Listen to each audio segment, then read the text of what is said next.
Ce qui se passe, quand il y a rupture de coopération, c'est que vous fermez votre ambassade. Et c'est ce que le Burkina a demandé. Je pense qu'ils ont 6 ou 7 jours pour fermer l'ambassade de France au Burkina Faso.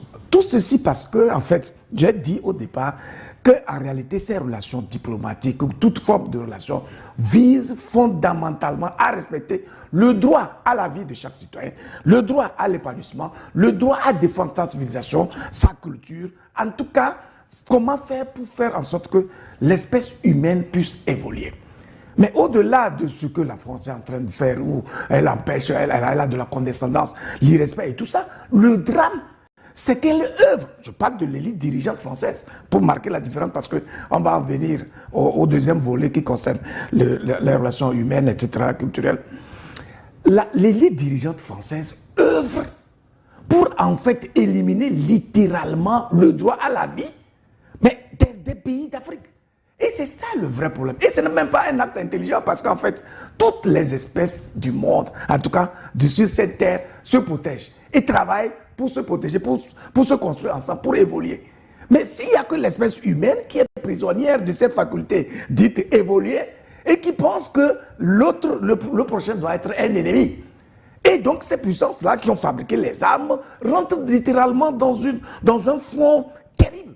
Mais c'est pour cela qu'en fait, on est un peu révolté quand nous voyons encore beaucoup de nos dirigeants en Afrique ramper sous ces gens-là, alors qu'en fait, c'est eux qui ont tout mélangé, qui ont tout bouleversé et qui sont en train de créer un déséquilibre dans les relations, en tout cas dans la vie de l'espèce humaine.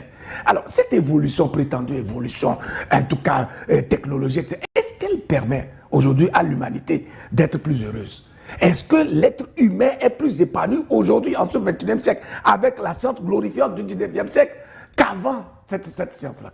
C'est pour dire qu'en fait, on a travesti en réalité la vocation de l'être humain à travers tout ce qui est en train de se passer, avec comme principe la domination, l'impérialisme, l'hégémonie, et puis même l'assassinat pur et simple de l'être humain. Ça, c'est très grave. Je pense que les pays de l'AES, notamment le Burkina Faso, sont en train de bien faire, de rappeler à ces puissances du Nord que l'être humain est à part entière à tout point de vue. Qu'il soit noir, blanc, rouge ou quoi que ce soit, il a droit à la vie. Tant que vous œuvrez pour l'empêcher de vivre, de s'exprimer et de contribuer à l'évolution de l'humanité, il va falloir qu'on vous remonte les bretelles. Et c'est peu dire que l'action que le Burkina Faso vient de mener, j'espère plutôt que la France, au-delà de ce discours politique